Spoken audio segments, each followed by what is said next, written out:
All right. Hello, everyone. Welcome to HoTT-UF Day 2. It's great to see everyone. So it's my pleasure to introduce to you Egbert Rijke, talking about enriched graphs, trees, and chemistry. Take it away. Thank you, Evan, and thank you, Tachi and Anya and Jonathan for organizing this amazing conference. It's really, really nice to be here. So yeah, big thanks, and to all of you for being here. It's nice to meet so many new people. Okay, so today I'm going to talk about some applications of univalent mathematics that I think are interesting, and also because for me, univalent mathematics is really we should be doing all kind of mathematics in using the univalence axiom and really take advantage of the univalence axiom wherever we can. So I thought, okay, maybe we can come up with some nice applications, and these are two of them that I came up with for this talk. If you invite me again, I'll have some more. Okay, so first I will start with two questions. I'm sorry, I cannot really read it because the title is blocked, but this says that it's the first of two unrelated questions. That's the title of the slide. And this one is about W types. And we all know now what the W type is. It's a general kind of inductive type, which comes with a constructor. I'm calling it tree, but some people call it a sub or something else. And the constructor says that for every x, if you have a map from B of x into the W type, then you get a new element of the W type that kind of combines this family of elements into a new element. And I can ask a basic question. People often say that that these elements are trees. So then the question is, according to what concept of tree are these elements of W types trees? And this question, okay, maybe it has a trivial answer because you can define trees to be elements of W types, but that's not really what I'm looking for. I'm really looking for a conceptual definition of a tree, and then show that the elements of W types embed in this type of trees. So you want to understand how to express the concept of being a tree, and then use that concept of tree to construct an embedding from the W type into the type of trees. Okay, that is the first question. The second question is about organic chemistry. And one thing that chemists do, at least did in the 1930s, is to look at all the molecules. And here you see some molecules in which the black atoms are carbon atoms, and the white ones are hydrogen atoms, and the red ones are oxygen. So you can form all of these molecules, and then there is this phenomenon that the underlying graph of two molecules might be the same, but actually in reality you can distinguish between them. And when you have these different molecules in your body also distinguishes between them, and some are good for you and some aren't. Okay, so the notion of graph is insufficient to describe these molecules, and the question is then, can we define at least for hydrocarbons, atoms that consist only of carbon atoms and hydrogen atoms, not doing oxygen at the moment. Can we describe the concept of hydrocarbon in univalent mathematics in such a way that the notion of isomorphism or equality in this type correctly distinguishes between such molecules that have the same underlying graph, but in reality have different symmetries? And we are going to use univalence to do also that. And it turns out that these two questions are related in the sense that they have the same solution. So that's why they are in the same talk. So that was my introduction. Let me now give an overview of the talk. So we want to be very careful about how we define concepts in univalent mathematics. And what I mean here is that we should define our concepts in such a way that the identity type will be the correct one. It will be correctly distinguishing between different objects, and it will have isomorphisms in exactly the right number of ways, and the right group word structure, of course, on this type that's defined by the concept. Because you know, if you define a concept in univalent mathematics, by the very nature of type theory, you automatically get the type of all of them, and by univalence, you automatically characterize the identity type of that type. So if you introduce the concept in the wrong way that has the wrong identity type by univalence, then you didn't do something correctly. So in this sense, I want to say we have to be very careful about how we define our concepts. My other goal is to demonstrate the usefulness of higher group theory, which is something I've been working on a lot with Ulrich, but in the past also with Flores, Van Doorn, and it's a very interesting subject that has a lot of applications, for example, in chemistry. And so one of the ways in which I'm going to use it is to break symmetries. We always talk about in univalent mathematics how to look at the symmetries, but you can actually also use univalence to break symmetries, and that's what we will be doing. The work that I'm presenting today has mostly been formalized in ECTA. I will tell you the part that is unfinished, because I didn't finish everything. The stuff about graphs can be found in the graph theory folder, and the stuff about trees in the trees folder, and the stuff about chemistry in the organic chemistry folder. The library is organized in this very economical way, so you can find stuff, which cannot be said about every library. So I also have another goal, which is now on the slide. It's that I want to convince you today that that a tree can have multiple edges between nodes, which was something that really surprised me when I figured out that the right concept of tree actually allows that, and it is still the right concept of trees. And yesterday I was talking with Greta. She asked me what is the most surprising thing that you found in homotopy type theory, and this was my answer, because this actually I wanted to reject my definition of trees, but then it turned out it's still the right one. So we'll see. You'll be the judge. Okay, since it's formalized, I want to give you some basic information about the HoTT-UF library before I get started, while I still have your attention.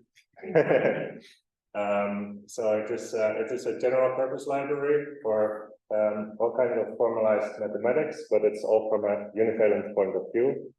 So that's HoTT-UF. It's in ECTA as opposed to the other UNIMAT library, which is in Coq.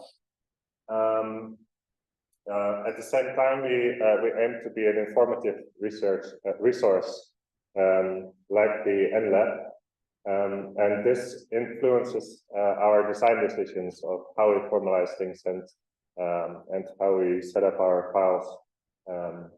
So our files in the library are usually about one concept, like on a wiki. In the beginning, you explain what's the idea of the concept, then you introduce it. Then you do some very basic properties about that concept. And as soon as you need something more complicated, that will be a new concept that will be in another file, which will be introduced in all these documents. Talk about thing and very basic stuff about it. So that's how the library is organized. You can find it on this website. If you Google HoTT-UF, you'll find it. Contributions in any area of mathematics are very, very welcome. There are a lot of contributors actually it's now the fastest and largest growing library in ECTA. We're currently at 180,000 lines of code. We're actually approaching 200,000 at the moment. Contributors include Frederick and Eleanor, Elizabeth and Jonathan and Raymond and many other people, 28 people in total. A big thanks to everybody who contributed, because they're doing really great work. Here you can see what kind of topics are currently covered.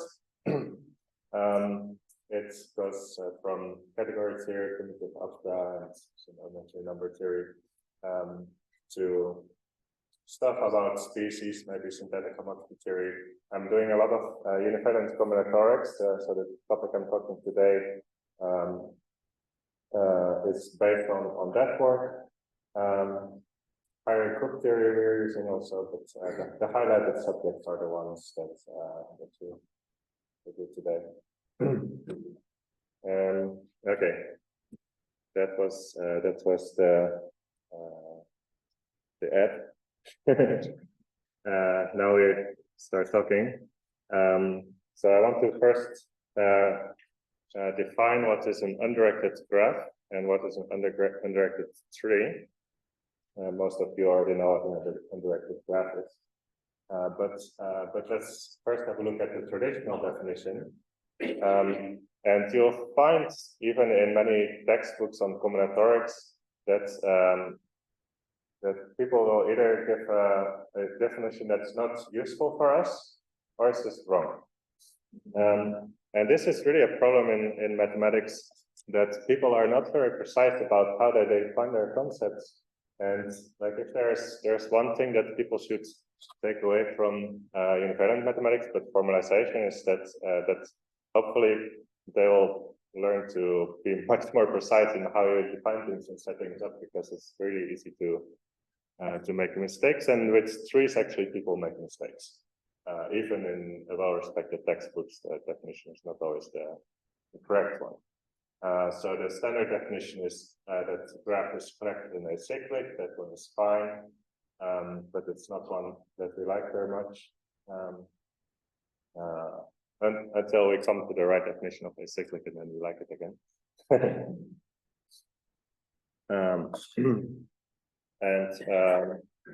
Yeah, there are a couple of definitions. You can also say that G is acyclic. I mean, any simple cycle. What? Oh yeah, okay. So the second definition says if you add a new edge to the graph, then it creates a cycle. That's one definition. Or if you remove an edge, then it becomes disconnected. That's another definition. Or that any two vertices are connected by a unique path. And this one looks like it should be the more useful as one definition for us, because we can say how the type of path is contractible. But then actually this definition is wrong. For example, if you look at this graph displayed here, it has one point and one edge. According to the definition of path, it says that is a walk that doesn't repeat vertices.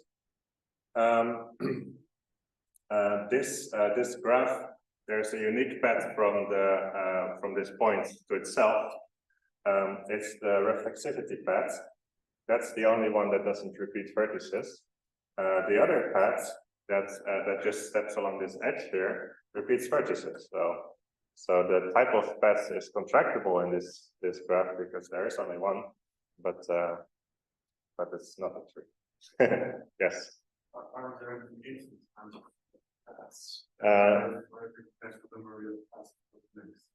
Sorry? So I would say there is a task length. Yeah, this one has no, this one has infinite number of walks. So a walk can be just repeating this edge all the time, but the path shouldn't repeat vertices. So there's only one path. So as soon as you go along this loop, you repeated your vertices because your source and target are the same. But there are infinitely number of walks. Yes. So it's good to distinguish between locks and paths. Okay, but on the face of it, all of these definitions are not what we're looking for, because the first three are negative. This one says no cycles, this one says no cycles, this one requires decidable equality, so we can do homotopy theory with it, and this one is wrong. So we need to come up with something better. But to do that, let's first recall what's the definition of an undirected graph. And to say what an undirected graph is, we should first say what an unordered pair of elements in a type is. And an unordered pair of elements in a type A consists of a two-element type. I write the type of two-element types as BS2, which is just the subtype of the universe, consisting of the types that are merely equivalent to Fin2, and then a map from I into A. And this is the correct notion of equality that you would expect for unordered pairs, because BS2 has one equivalence in it that swaps the elements of the type, and it has, of course, the identity equivalence. So this implies that two unordered pairs IA and JB are the same in the type of unordered pairs, if and only if you can construct an equivalence from I to J, such that these maps here that point down to A are homotopic. And that's a characterization of the identity type. So from this, we see that that this definition of unordered pair is the one we like to work with, because it has this property. And of course, then you can construct, given any two elements A and B in A, the standard unordered pair, which we write with these curly braces, A comma B, and A and B are not required to be different. But to define it, you first give a two-element type that is just Fin2, and then you use A and B to construct the map from Fin2 into big A, and 0 goes to little a and 1 goes to little b. So that's a standard unordered pair. Okay. Now we are ready to say what an undirected graph is.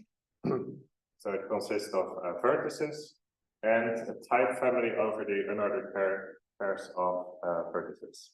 And I'm gonna call these edges half edges for a reason that will become clear in the next slide.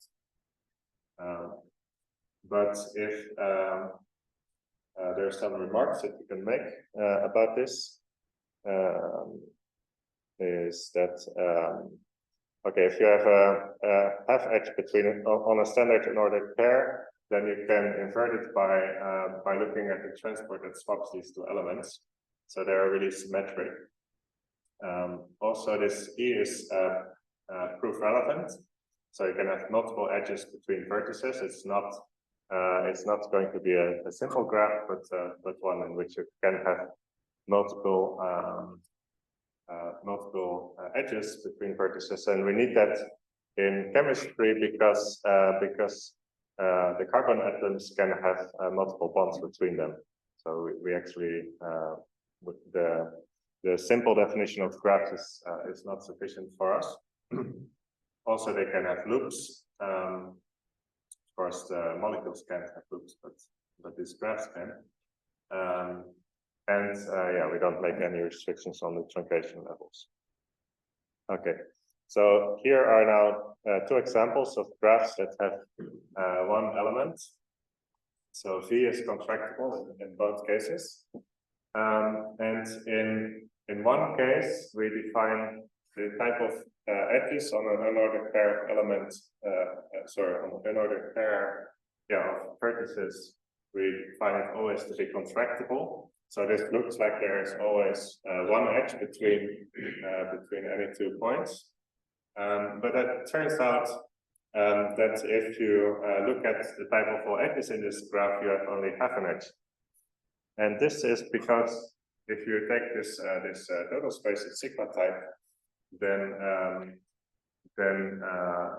because you have the type of all two element types hidden in the type of unordered pairs, you're summing up something trackable all the time, you get something that looks like BS2, and the groupoid cardinality of BS2 is 1/2. So if you know about groupoid cardinality, then you'll be convinced that this graph looks like this, with a half an edge sticking out of that point, and it kind of looks back to itself. We don't say that. So how can we make then the graph that has one edge looping to itself? You do that by taking the underlying type of the unordered pair here. If you take this indexing type of the unordered pair as your edges, then you can use the fact that the total space of BS2 of elements in BS2 two element types equipped with an element in that is contractible. So here now you see that the total space becomes contractible, and therefore this is actually the graph that looks much more complicated. Maybe it doesn't, but it has something funny going on with the twists. And this is the one that actually looks like a point at a loop. That's how these graphs work. Okay. Oh, and that was also the reason why I speak of half edges and not of edges. Okay. Okay, so now I can talk about equivalences between undirected graphs. And of course, by univalence, equivalences of undirected graphs are just identifications of undirected graphs. But to do this, you first need to say what's an equivalence of unordered pairs. You know, it's the obvious thing. And an equivalence of undirected graphs consists of an equivalence of the vertices, and then for every unordered pair, an equivalence of the edges. It's just exactly what you should expect. Nothing special there. So yeah. Please. About which one? The half edges. Oh, yes. So if you want to connect it, let's say we have 2 points, we want to connect one point to another. Yeah. Then you just put in a half edge. So it's like, okay, so first of all, you make this unordered pair where one element points to the one point and the other points to the one point. So it's kind of a standard unordered pair. And then you have a half edge from the one point sticking out to the other one. And now you can use the symmetry of the unordered pairs to see that you have another half edge sticking to the other one, and you can kind of argue that they meet because the symmetry maps one to the other. Yeah.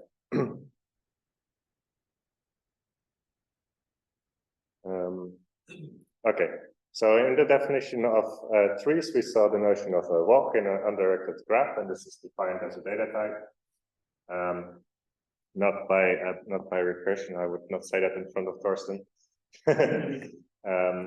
But actually it is a data type in the library, so Thorsten doesn't have to raise his hand here.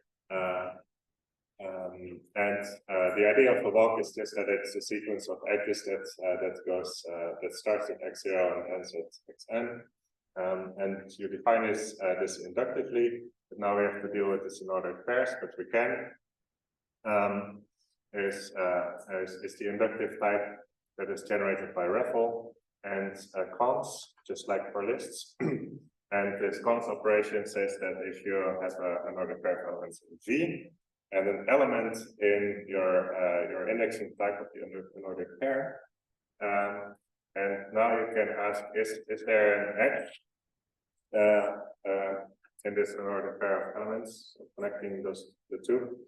And I have a walk from A to Pi, then I should get a walk from A to B sigma I, which is the other element in I. There's a swap function on every 2 element set. So that's the definition of a walk. And now we get to the definition of trees. Oh no, maybe not.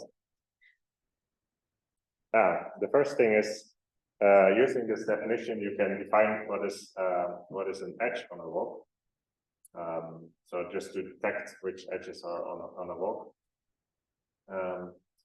Because we already saw that in the definition of paths, it looks at the type of vertices on a walk, but it led to the wrong definition of trees. So we are going to look at the edges on the walk, and that leads to the correct definition of trees. Okay, what does this slide say? Okay, so edge, to be an edge on the walk, that's a type family over the walk, and it's defined recursively, and it says there are no edges on the constant walk, and there is an edge on cons E prime W, if you forget about the other things. Okay, so here it says PE equals P prime E prime. So this means in the total space of all edges, you get PE equals P prime E prime, where this P is an unordered pair, this P prime also. And this is the only thing you can say, because otherwise these E and E prime are not comparable, they're not in the same type. So you have to compare them in the total space of half edges. So this is one option to get an edge on the walk, and the other option is that it's in W. So remember, this walk here is constant P prime in W. So that's the definition, and this definition it's not too hard to see that that the type of edges on the walk W is actually equivalent to fin n, as one should expect, where n is the length of the walk. So there are no edges on the constant walk. On the walk of length 1, the type of edges on them is contractible, and so on. So this actually, even though our definition uses unordered pairs and looks a bit more complicated, it works out as it should. In the end. Okay, now we're finally ready to define what's an undirected tree. And okay, so we have this this map from edges on the walk W to the total space of edges in our graph, and we say that that a walk is a trail if basically it doesn't repeat edges. That's the classical definition, but we say that it's a trail if this map is injective.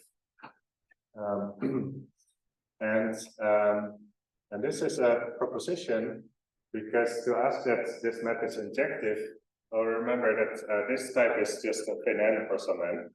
So that's a set. So to ask that it's injective is actually a proposition. And those of you who already have coffee this morning can think about why we don't ask that that this projection map is an embedding. If you zone out, this is one of the questions you can ask yourself. But this would be the wrong definition of a trail. Okay, now you can just say that an undirected tree is an undirected graph such that for any two vertices, the type of trails between them is contractible, and we avoid this pathological case with 1 point and a loop. Okay, but now there's a very unfortunate theorem. The title is out of sight, but this makes me very sad to prove this theorem. And the theorem says that the type of nodes of an undirected tree has decidable equality. And the reason why it makes me sad is I want to do homotopy theory with trees, and I can't do homotopy theory with these trees. But anyway, why does the type of vertices have decidable equality? It's well, okay. First of all, you can say that the identity type of the type of vertices is equivalent to the type of walks from of length 0 from A to B, because there you only have raffles, so kind of you can already see that that should be the identity type. Furthermore, this walk of length 0 is always a trail because it doesn't repeat vertices. It has no vertices. And now we use the condition that between any two edges there is a unique trail to say, aha, okay, what's the length of this trill? If it's 0, then A and B must be the same, and if it's not 0, then they can be the same because you can distinguish them now. So this deciding whether the length is 0 is of course decidable in the natural numbers, and therefore equality in the vertices or nodes of inverted tree is sadly decidable. But maybe it's good for other applications. It was just not what I had in mind when I set out to do this. Maybe someone who has entirely different perspective of what they want to do with undirected trees is very happy about this theorem. At the moment, I am not. Okay, so there's a way to fix this, and then we have to go back to this acyclic idea, which I came up with because Ulrich and Tom were visiting me, and we were working a lot about acyclic types, which are types such that if you take the suspension of them, then they become contractible. And it turns out that it's closely related to the notion of acyclic graph. So I have a slide or two about them. But to talk about acyclic graphs, actually, I first need to say what the symmetric identity type is. And this is also an idea that that requires these unordered pairs. But the basic idea is that the identity type has a Z-mod2 action on it that inverts the identification. So it's an involutive type, and therefore it should be describable as a Z2 action. But a Z2 action is a type family over this BS2 that is the type of all 2 element types. So the symmetric identity type is kind of the identity type equipped with this Z2 action that acts actually on the identity type. So it's defined as a type family of the unordered pairs in A, where you have this definition. Basically, it's sigma pi. So we say that there is something in the symmetric identity type of an unordered pairs of elements IA, if we can find A in A such that for every I in I, this element of the unordered pair is equal to that X. That's a symmetric definition. Notice that if you are working with unordered pairs, you can't really pick elements in this unordered pair, but you can always quantify over all of them. So that's what we're using here. And then there's stuff you can do with those. You can show that really it equips the identity type with a Z2 action on it. And the way to show that is to show that the triangle like this commutes. So you have the standard identity type that maps into U, and now you have this inclusion of the standard unordered pairs into the unordered pairs, and we have this symmetric identity type. And you can ask, does this triangle commute? And yes, it commutes. And therefore we because this one has a Z2 action, and because this triangle commutes, now we have a Z2 action on the identity type. Okay, so why did I start talking about the symmetric identity type? Is because I want to take geometric realizations of undirected graphs, and undirected graphs have these undirected edges. And I cannot just map them into the identity type because they're undirected. I need to respect the undirectedness of my graph. So the only chance I stand is to map it into the symmetric identity type. So the geometric realization of an undirected graph is, it consists of a type X here, and it should have a map of the vertices into it. And for every half edge indexed by an unordered pair, we should map into the symmetric identity type, and it could be the initial such type. And you can, because this one is described by sigma pi, you can easily turn this into a Heinrich type. It's not a problem at all. So we always have such a geometric realization, and then you can ask what's acyclic. undirected graph is one of which this geometric realization is contractible. But since they're non-trivial acyclic types, these types of which the suspension is contractible, they're actually non-trivial acyclic undirected graphs. I don't have this really in a slide, but this exists. So it's this notion of tree, let's say, we can actually start doing some homotopy theory.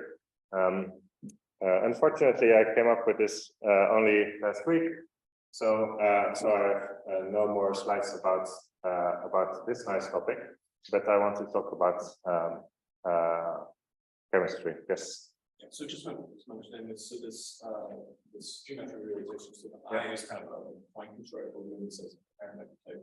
I is like a point constructor type, and then P is a like symmetric identity constructor. Yeah. Okay. So if you want to turn it into path constructors, you have to decompose this with. You have to unfold this definition basically, and see. Okay, I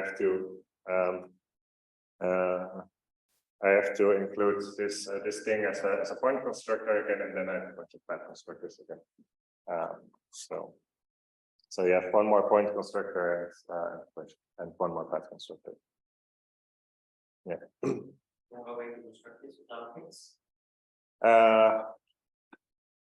Not that I know at the moment. How am I doing on time? We have about 20 minutes. 20 minutes left for 60% of my talk. Okay, let's go fast. Now everybody finished their coffee, including me. Now we can give the real talk. Okay, so what's the basic idea of the definition of hydrocarbons? So first of all, hydrocarbons consist of hydrogen atoms and carbon atoms. And the carbon atoms make 4 bonds, which you can see in this model here. And the hydrogen atoms make 1 bond. So if you have one carbon molecule in this molecule, sorry, 1 carbon atom in the molecule, then you must have this 4 hydrogen to make all the bonds match up. But there's this thing about how this molecule is arranged in tree space, which actually matters and allows you to distinguish between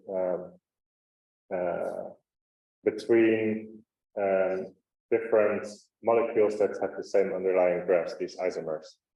And so to account for this spatial arrangement, we must restrict the symmetry group of each carbon atom.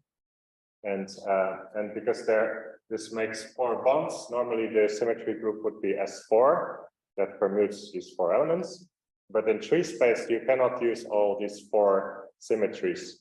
You can only use the even permutation, so to say. And the way to see that is that if you like fix one point and you rotate this molecule, let's fix this one, then you preserve the cyclic ordering of the remaining 3. And even permutations do exactly that. And if you fix 2 points, then actually the other 2 points are fixed as well. So you don't have any odd permutations. So actually, what we want is we want to break half of the symmetries in S4, so that the symmetry group acting on carbon atoms is only A4 and not the full S4. So we want to find a way how to break symmetries, and this is what I like. So now we go to a detour about higher groups. Okay, so a higher group consists of point connected type. The BG, the point connected type, is called the D-looping. The base point of the point is called the shape, and G, the underlying type, is defined to be the loop space of BG. And then a G action consists of just a type family over this BG, and the type it acts on is the type Y star, and it acts by transport. So that's in a nutshell what higher group theory is. Okay, and now the idea of this definition of the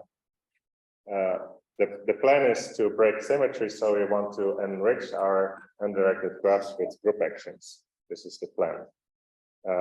So this slide says enriched undirected graphs, and So consider under graph G. Then we can look at what is the neighborhood of the vertex V, and it's just all the vertices that have an edge from V into X or F edge. And we define an enriched undirected graph to be undirected graph G equipped with a shape function from V to A. So I speak of AB enriched, where we parameterize over a type A and a type family B over A. So now we can take the shape of an element V. In combinatorics, I would speak of colorings, but I like to say shape because shape is a terminology from higher group theory. It's the way we do it. And then, for each vertex V, we want an equivalence from B at the shape of V to the neighborhood of V. So I want to say that the type of edges incoming to V or outgoing to V, or depends on how you see it, should be equivalent to B of the shape of V. And by the previous definition of higher group actions, we see that this puts higher group actions into the definition of enriched directed trees, and that's why I speak of enriched and undirected trees instead of regular graphs, because regular graphs, the idea is somehow not taking into account the breaking of the symmetries. And here, actually, the point of this definition is that it breaks symmetries. Okay, so how does that go? Let's say we have an AB enriched graph. Okay, then for every vertex, we obtain an infinity group BG of the vertex, which is just the connected component in A of the shape of B. So that's the group because it's connected and pointed. We call this the symmetry group of V. So this is very good because now we can already see ahead and say that we'll be looking at carbon atoms with symmetry group A of 4.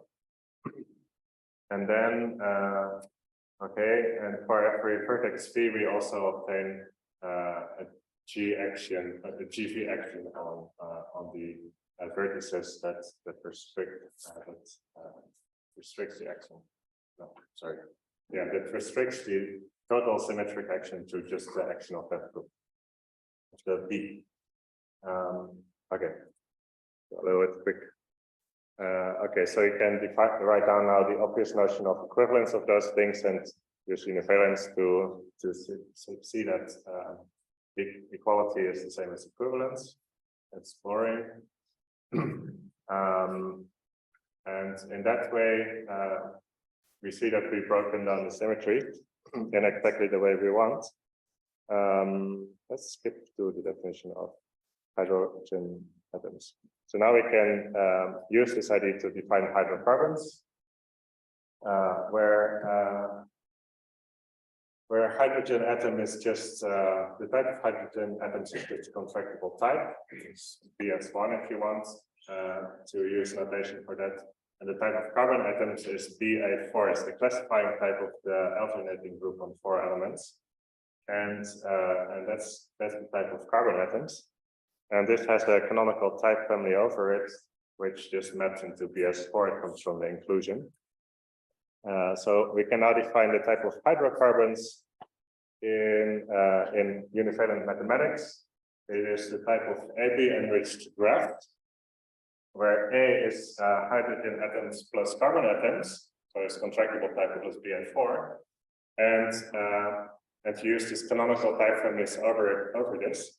And then we furthermore require that the further type of vertices should be finite, that the underlying graph should be connected, and that the graph has no loops, and a loop in the graph is just one edge connecting to the same vertex. I'm not talking about cycles. So these hydrogen atoms should be allowed to have cycles, but an electron cannot connect bonds with another electron on the same atom.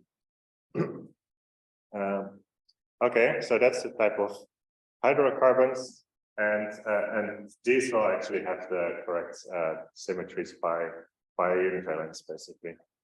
Okay, not sure if I will be able to present a lot in part 3, but I have 5 more minutes.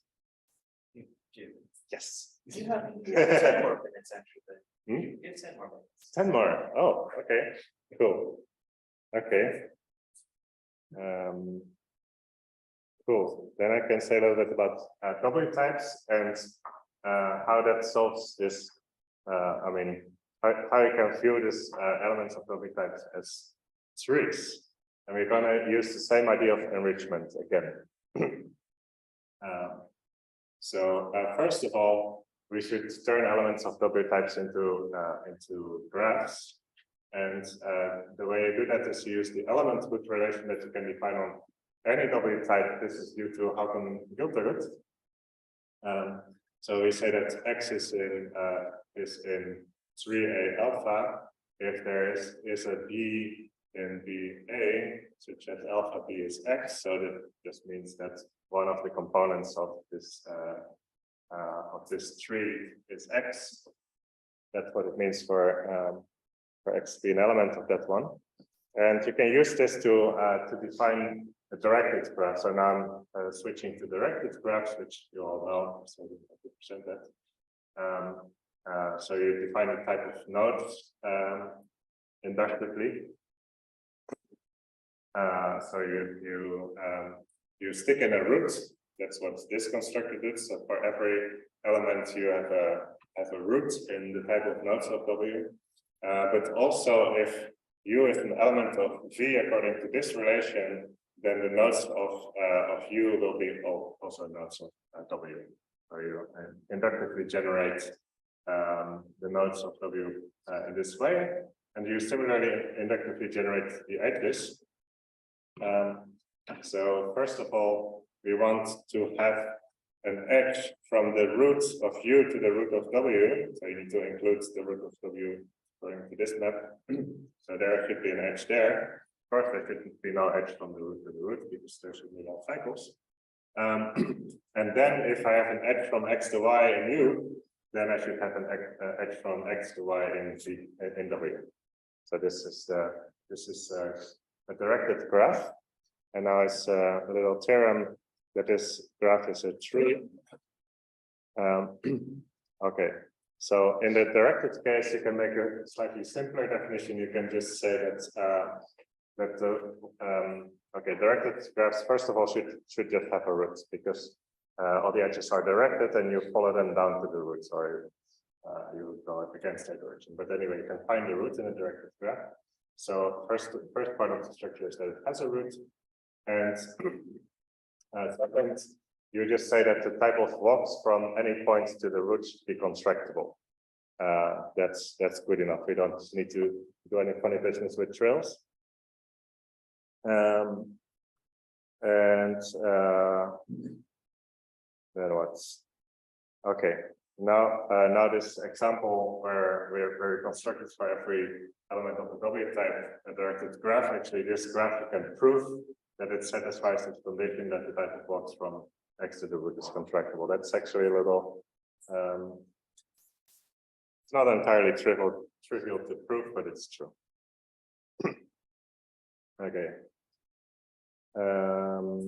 What is this? Can't see. But this things. Okay, I also don't know what the title of this slide is. Anyway. Oh, this is equivalent definitions of trees, directed trees. Okay, so we saw one definition now, that the type of walks from any point to the root should be contractible. But there's another equivalent definition, is that there is again a root, and we can just say there is a walk to the root, and furthermore for any element X, this type here is contractible. So this type says that either it is the root or there is an edge going out of X. And this is also a little bit of work, but you can show that this condition is equivalent to the directed tree condition here. And this is actually what I needed to show that the W type, the underlying graph of the element of W type is a tree. But this is also nice because now we actually see that the type of directed trees is equivalent to the type of infinite sequences of types with maps between them. which is of course another definition of directed tree, where this A naught is contractible. That's the root. Here we immediately see we have a lot of HoMT theory going on because these types can have non-trivial H level. And the reason why this is equivalent to that is that, of course, any relation for which the total space of outgoing edges at any point is functional. It's a function. So you can turn this relation uniquely into a function, and those functions will be these. So that's now nice. So we can compare between directed and undirected trees. I was quite surprised that they are quite different notions, even if they are both rooted. So in both cases, the root is always an isolated point. This means that equality with the root is decidable. But in a tree, you only have that for any non-root element x, this type is here contractible. But that means that if V is not a set, then this type will not be a proposition, this E. So this means that there can actually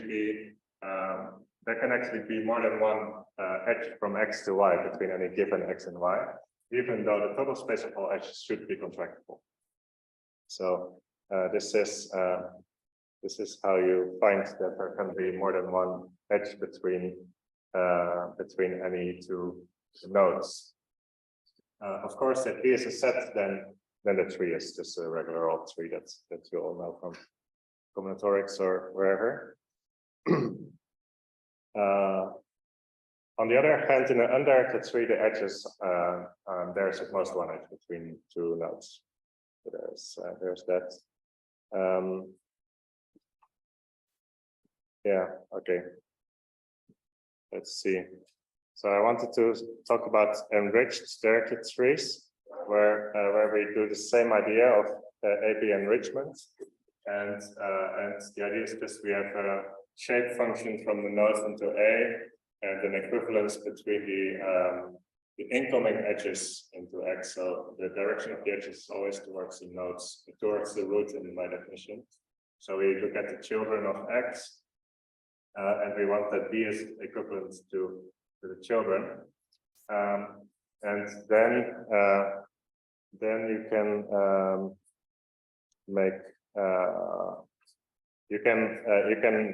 turn this tree that you get from elements of W types into an enriched tree, and you can ask whether there is this embedding from WAB into AB enriched trees. But this requires you to know something about the identity type of AB enriched trees, which is rather complicated, and that's why I didn't finish. Why I don't have this as a theorem on my slide, but just as a goal.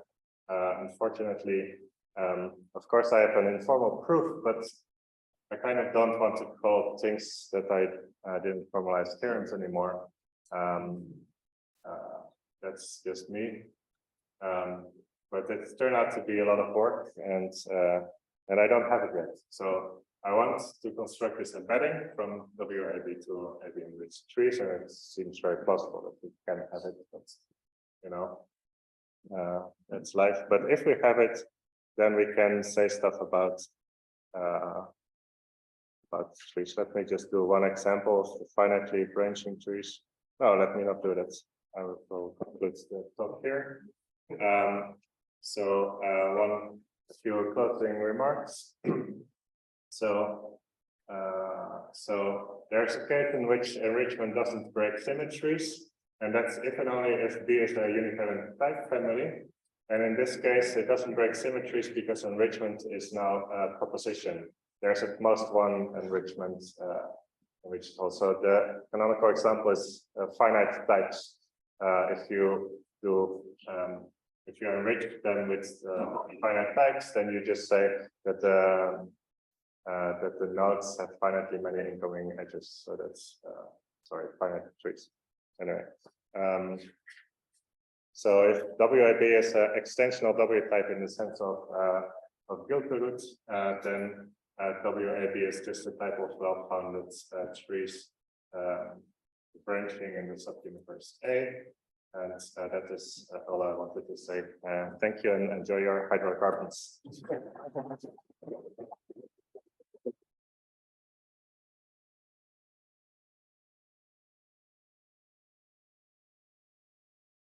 Have there questions? Yes. Here's a. I think, Push oh, the button I'll when you push the button, okay. Right, thanks for your talk. So I'm curious if, like, you said that you haven't done oxygen yet, or, other molecules or other atoms. Is there any obstacle in the way of that, or is there? Could be none? No. Okay, so one thing is that the oxygen it bonds at an angle, and I don't know for sure if that influences the symmetry group. So this is something I wanted to think about more before I just started hacking in ECDA. But other than that, I think it shouldn't really influence the symmetry group, and it should just we should just make this types. Actually, I do have a definition of alcohols which have one oxygen bond in ECDA, just for fun. But yeah, thank you. This.